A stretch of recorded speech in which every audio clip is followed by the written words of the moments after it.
তোমরা অনেকেই এই প্রবলেমটা ফেস করছো। তোমরা এই প্রবলেম থেকে কীভাবে সলিউশন পাবে এটাই এই ভিডিওর মাধ্যমে দেখাবো। দেখো, ভালো করে লক্ষ্য করো। প্রবলেমটা তখনই হয় যখন ক্যামেরার ওপর খুব বেশি চাপ পড়ে। তারপর এই সেটিং থেকে কিন্তু এটাকে অফ করতে পারবে তোমরা। তো চলো তোমাদেরকে দেখা যে সেটিং থেকে কীভাবে এই প্রবলেমটাকে অফ করা যায়।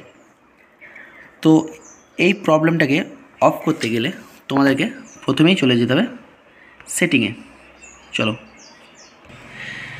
তোমাদেরকে সেটিংয়ে ক্লিক করতে হবে। দেখো, এটা কিন্তু অনেক বড় প্রবলেম। অনেকজনই অফ করতে পারো না, মোবাইল মেকানিকের কাছে নিয়ে যাও। এটা কোনো প্রবলেমই নয় আসলে। দেখো, তোমাদের কাছে হয়তো অনেক প্রবলেম, কিন্তু এটা কোনো প্রবলেম না। চলো সেটিংয়ে যাওয়ার পর তোমাদেরকে দেখাই লক স্ক্রিন।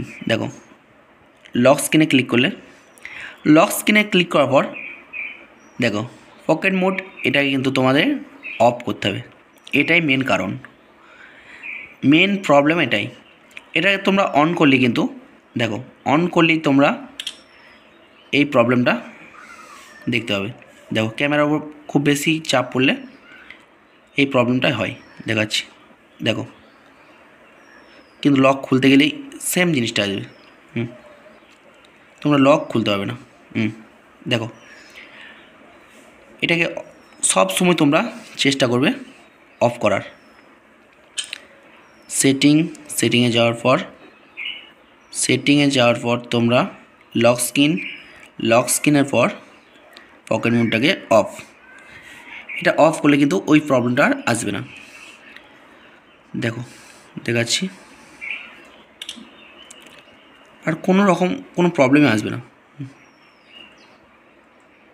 কোনো প্রবলেম নেই। যাদের অন আছে জলদি অফ করে দাও, তাহলে এই প্রবলেমটা আর হবে না। ভিডিওটা যদি ভালো লাগে অবশ্যই তোমরা লাইক করে দিও, আর যারা চ্যানেলটাকে সাবস্ক্রাইব করনি অবশ্যই চ্যানেলটাকে সাবস্ক্রাইব করে দিও। আর তোমাদের ফোনে কোন দিক থেকে প্রবলেম আছে কমেন্টে জানাও। ফোনে কোনো প্রবলেম হলে সেটিংয়ের প্রবলেম জানাও, আমি এর সলিউশন বার করে ভিডিও করে দেখাবো। আর একটা কথা, তোমরা আমার ভিডিও দেখছো কিন্তু ভিডিওতে লাইক করছো না। লাইক ফ্রি জিনিস ইয়ার, করতে কোনো প্রবলেম নেই। জলদি লাইক করে চ্যানেলটাকে সাবস্ক্রাইব করে দাও। তো এখনকার মতো এই পর্যন্তই, দেখা হচ্ছে পরের ভিডিওতে। Bye bye.